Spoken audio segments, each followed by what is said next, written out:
देखिए, national movement का एक और क्वेश्चन बहुत महत्वपूर्ण है, बंगाल डिवीजन से ही है। क्वेश्चन है आपका, वर्ष 1905 में लॉर्ड कर्जन द्वारा किया गया बंगाल का विभाजन कब तक बना रहा। ये यूपीएससी 2014 में आया हुआ है।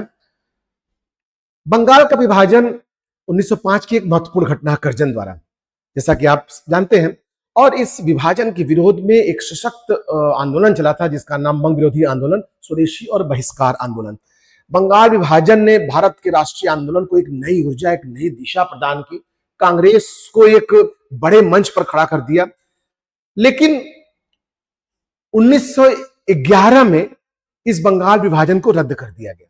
1911 में दिल्ली में एक भव्य दरबार आयोजित हुआ था। 1911 में दिल्ली में एक भव्य दरबार हुआ था। इसमें जॉर्ज पंचम और महारानी मेरी आई थी, और यहां पे दो घोषणाएं हुई थी।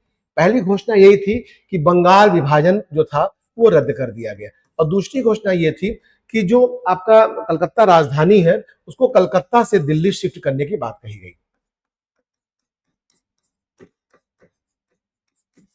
अब आप ऑप्शन पे आइए। प्रथम विश्व युद्ध तक, जिसमें अंग्रेजों को भारतीय सैनिकों की आवश्यकता पड़ी और विभाजन समाप्त किया गया।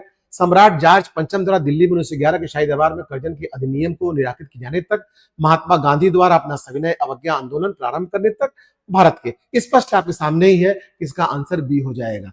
तो 1911 में जो घोषणा हुई उसके तहत बंगाल विभाजन, क्योंकि इसके विरोध में जो आंदोलन था उसको कमजोर करना था, तो बंगाल विभाजन के निर्णय को रद्द किया गया। हालांकि बंगाल को पुनः एक बार पुनर्गठित किया गया, या यूं कह लें कि पुनः विभाजित किया गया।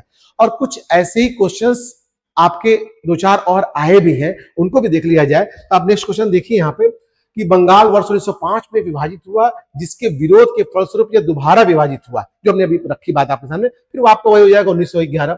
फिर दूसरा क्वेश्चन है, लॉर्ड कर्जन द्वारा वर्ष 1905 में किया गया बंगाल विभाजन रद्द किया गया, फिर वही आपको हो जाएगा 1911। हाँ, तो ये 3-4 क्वेश्चन है सिंपली। तो आप इसको अगर आप देखें तो एक विभाजन 1905 में, विरोध में स्वदेशी और बहिष्कार आंदोलन, और 1911 में एक घोषणा के तहत इसको रद्द करके बंगाल को पुनः पुनर्गठित किया गया। एक अलग बंगाल, बिहार, उड़ीसा को भी एक साथ अलग, असम की एक अलग कंडीशन, इस तरीके से एक तरह से पुनर्गठित कर दिया, पुनः विभाजन कह लीजिए। तो इंपॉर्टेंट है, ध्यान दें इस पे आप।